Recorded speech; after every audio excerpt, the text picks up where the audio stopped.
All right, this video is a continuation of the lesson we started Friday on Unit 2, Lesson 5, which was discussing parallel lines and the angles that are formed when they are crossed by a transversal. And we will talk about the relationships between the various angles, how to work backwards and decide if two lines must be parallel, and also how we can use parallel lines when we're writing a proof with triangles. So just a reminder of the vocabulary. When we have two lines that are parallel, they never intersect. We can indicate that with two arrows like this. Sometimes you'll see like a double arrow like this. And a transversal, which is a line that cuts across the two parallel lines. And when it does that, right, there are 8 different angles that are formed.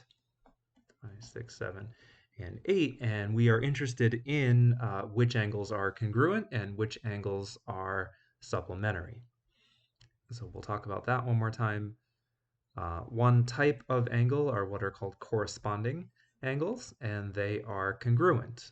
Corresponding, easiest way to remember it is like they're the same position. So in other words, if we think of these 4 angles and these 4 angles, if I talked about the upper right angle, those are corresponding. Or if I talked about, this one and this one, right? So those are in the upper left. It doesn't have to be on top, could also be on the bottom. This angle corresponds to this angle. And, just by looking at them, your eyes kind of tell you those look the same. And in fact, they are. Okay, that's a theorem. Again, these should be marked parallel. Okay, so we could figure out pretty much the whole diagram if we know just one angle. So let's just say we know this is 50 degrees. We know that angles next to each other, right, make a straight line. So they have to add to 180, so this must be 130. And we know vertical angles, right, that still works for us. So 50 and vertical would give us 130. Okay, so corresponding angles say that any angles in the same position are going to be the same. So if we look down here, right, this is 50. Well, so must this be 50. And then as soon as this is 50, it kind of locks in the rest of them, right? They have to be 130 and 50 and 130 because of things like vertical angles. So we can see that all the angles in the corresponding positions must be congruent. Okay, and oftentimes that's enough, but it's helpful to know a few others just as shortcuts, and also you'll see later when we're doing some proofs. One that will come up quite a bit are what are called alternate interior angles.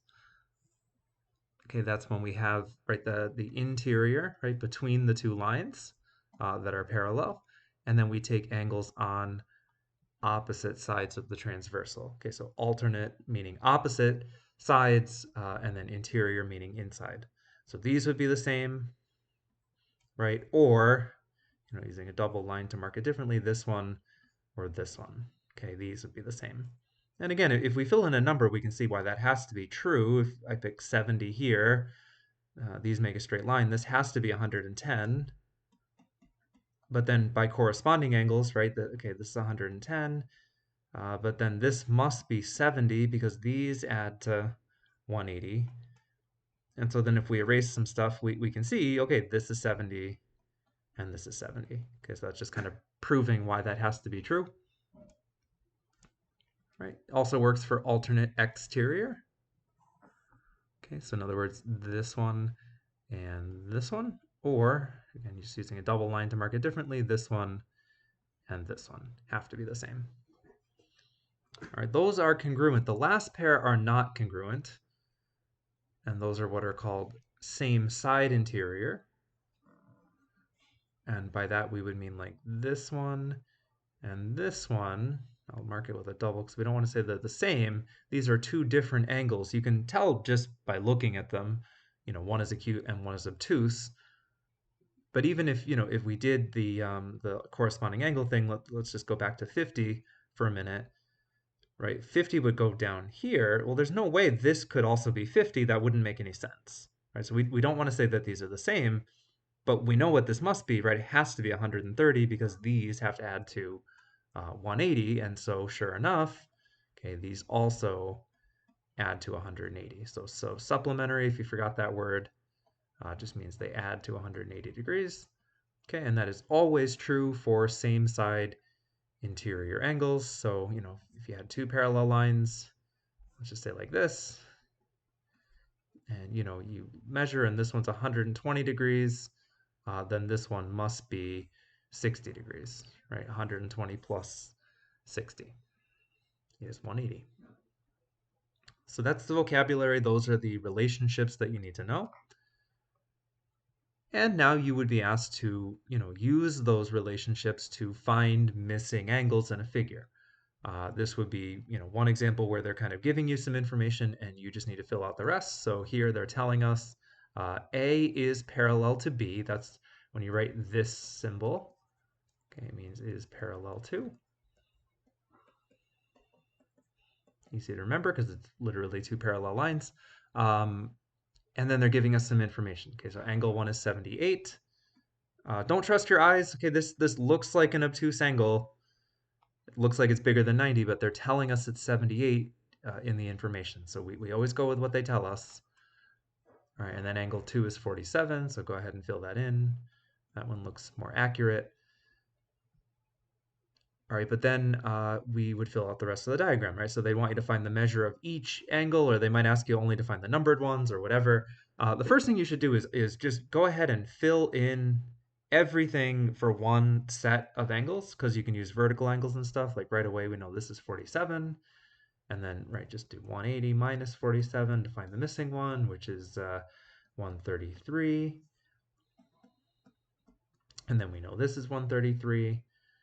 All right, and then again, just immediately fill these in, 78, and this will be 102, and this will also be 102. All right, but then the question is, how do you find the remaining angles? Well, so then what we do is, okay, A and B are the lines that are parallel, right? You might want to mark them. And then you want to work one transversal at a time. So like these are the lines that are parallel, so pick a line that's cutting across them. So I'll start with this top line. Pick a line that's cutting across. Okay, only work with that line. Don't worry about this other line, not just yet.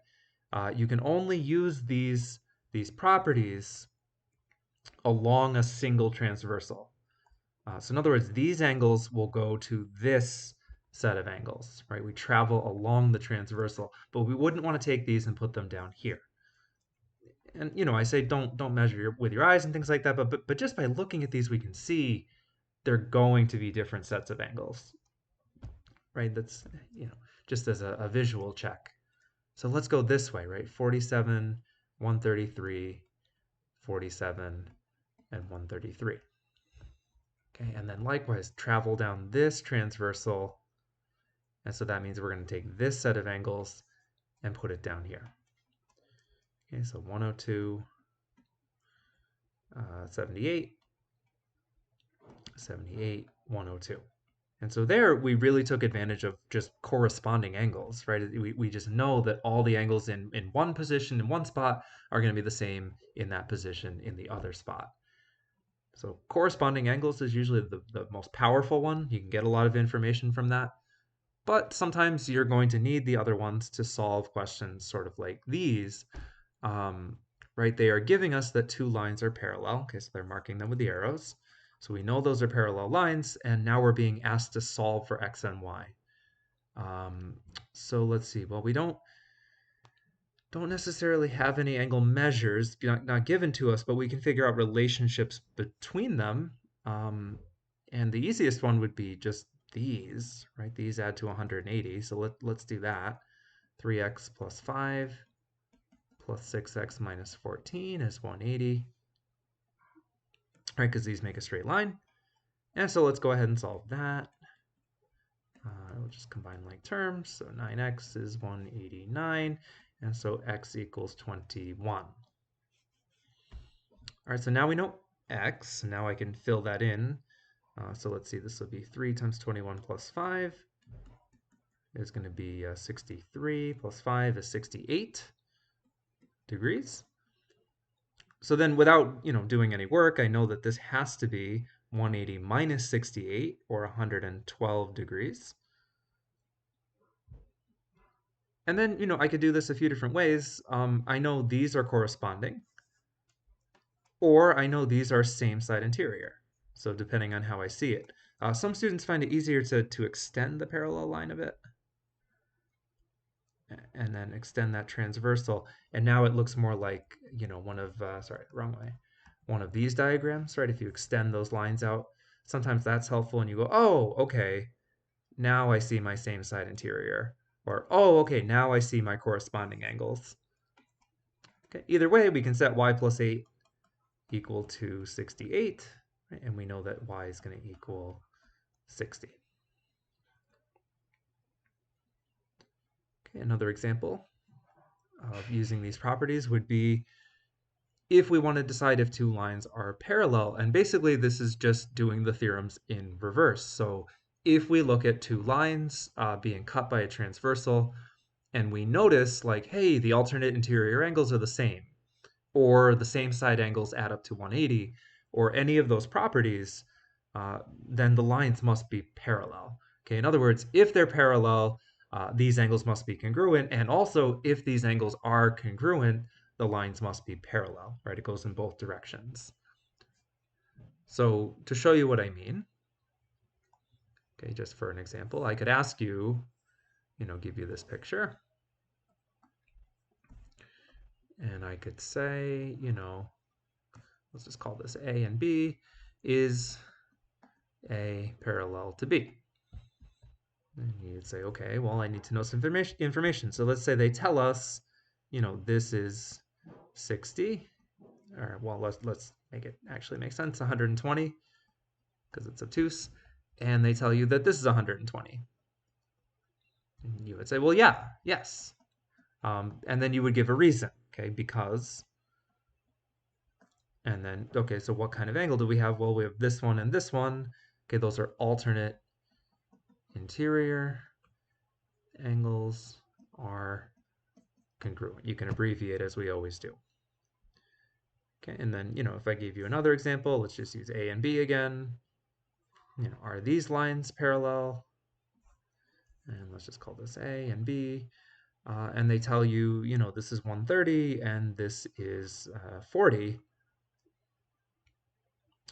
You would say, well, no, right? There's no way these, is A parallel to B? No.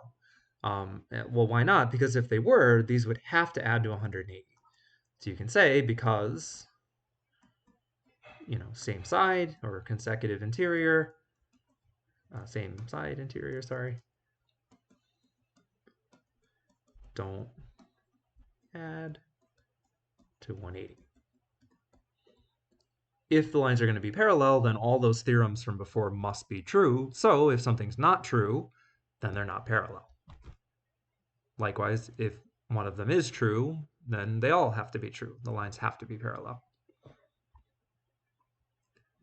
Okay, one final place that we will see parallel lines will be when we are writing triangle proofs. Okay, so here they are giving us this information. So you need to know QD and UA are parallel, so I'm just going to mark them, and QU and DA are parallel. Notice I use a single arrow and a double arrow just to pair them up and mark them as different. And also be really careful, parallel doesn't necessarily mean congruent. Okay, a lot of students will get that mixed up. Parallel does not mean congruent. You can have two parallel lines that are very different sizes. Okay, now measuring with your eyes, you say, but they look the same. Well, okay, but you don't have any information to guarantee that. For all we know, it could, look something like this, right? And then this line's a little bit longer than this line. Okay, we don't know that without proving it. Now we want to prove that DA, this line and UQ are in fact the same. We do want to prove that, but we need to find something out first. Easiest thing to do, as always, is to figure out two triangles. So I'm going to try to prove that the bottom triangle, let's say DQA, is congruent to, let's say UQA, or UAQ, actually, when I do it. Well, first thing I'm going to do is write my given. Okay, statements and reasons. I'm going to write all that stuff up here and say given. Okay. And then what can I do from here? Well, first thing I can notice is the shared side, right? QA. So let me mark that. I can say, okay, QA is congruent to QA by the reflexive property. Okay, well, that's one congruence. I need three congruences, right? So that I can use an angle side angle or something like that. And they wouldn't give me something unless I was going to use it somewhere. So now how do I work in the parallel lines? And so let's start with this pair right here. Okay, so let's just focus on these two lines. And let's focus on the transversal cutting through them, right? So when we don't just care about the lines, we also care about the line that cuts through those parallel lines. And again, some students find it helpful to kind of extend this out, whether you do it in your mind or you write it with pencil or whatever you do, and then just ignore these lines for a minute, right? Just pretend like those don't exist. Okay, well, if these lines are parallel, then we know this angle and this angle must be the same. Those are alternate interior. So let's name those. UQA, or however you name it, and DAQ.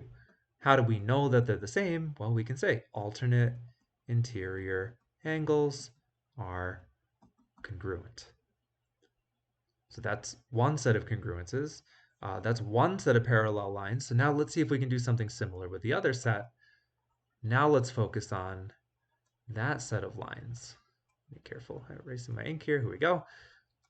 Okay, so we have one set of parallel angles, or sorry, one set of congruent angles. Now let's focus on these lines. And then we're still using this transversal here. Okay, well, if you extend this out a bit, okay, you can see, oh, okay, this angle here and this angle here. Right, you might have to turn your head sideways a little bit to see that. These are also alternate interior. Okay, anytime you get this Z shape, you'll start to recognize this. The Z, I tell some students, they see it this way, right? Those alternate interior angles are going to be congruent as long as the lines are parallel. So we can also say that. Okay, DQA is congruent to UAQ, let's say. And how do you know that? Same reason. Alternate interior angles are congruent. We're just using a different set of parallel lines. Okay, so now we erase all of our ink and we notice, hey, we have three congruences, so we are done. We have an angle and a side and an angle, and an angle and a side and an angle. So now we can say, I'll just continue over here, the triangles are congruent, right? DQA is congruent to UAQ. And how do we know that? Okay, by angle side angle.